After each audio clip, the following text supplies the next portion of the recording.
Chapter F, Enthalpy.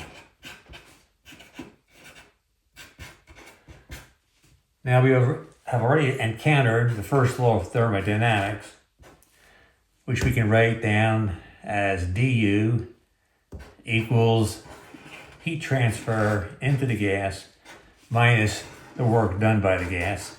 And remember that the work done by the gas is equal to pressure times dV. So we can write the first law as du is this difference. Now we divide by the mass, which is customary in meteorology, since we often look at air parcels with constant mass and study how they expand or contract. So we divide by the mass, and then we're going to use lowercase letters and write the same law in the form of per unit mass. So this is d little u, and this becomes an incremental heat transfer per unit mass, and this becomes d alpha. Remember that we don't want to use a lowercase v in meteorology because we want to reserve that for vapor. Vapor is very precious in meteorology, so we use the alpha. So we can solve now for the heat transfer. We have du plus p d alpha. Now this suggests us to consider a du plus p alpha. You see a u and a p and the alpha. Now we're going to get another term here, but let's go ahead and look at that. This would be du plus p d alpha plus alpha dp, using the differential on the product. You take a dp and have the other one written down, and then take the d alpha with the p. So that's an interesting formula, and we're going to call this the enthalpy. So this is going to be a definition.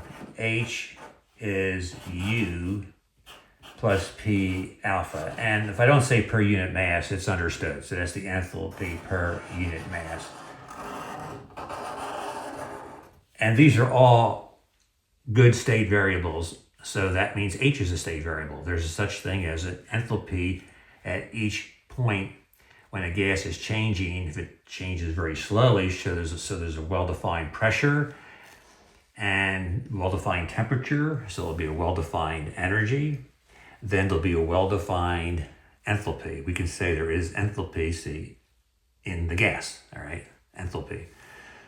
Just like there's energy in the gas, or energy of the gas. Enthalpy of the gas. This is our equation 13 in our course.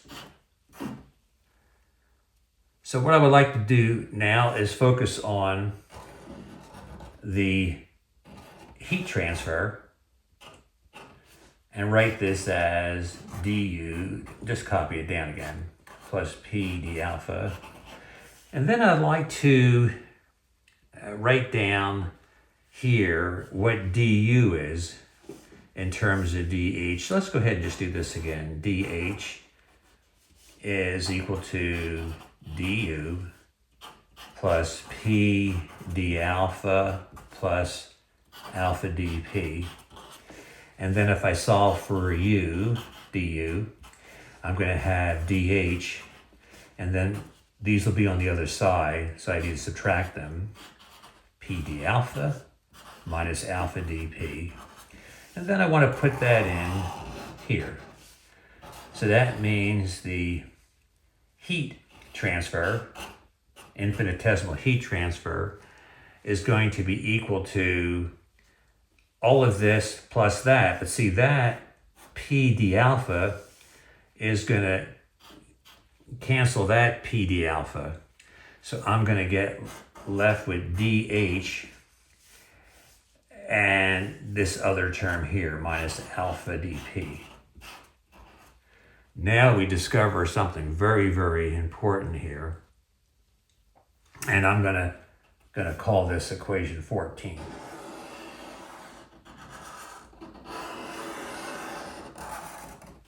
That's 14. What's very, very impressive here and insightful is that if we have a process where there's no change in pressure, then the heat transfer is dH, but dH, you can talk about a change in enthalpy. Enthalpy is a good variable. So that means for this case, the heat transfer is actually a DH, a bona fide exact differential in this case. So the closest thing we can get to for a property of the gas that relates to some kind of heat is this enthalpy. Isn't that amazing? So enthalpy, very, very closely related to heat. An exact differential in the case where the pressure does not change. So that's our class on enthalpy.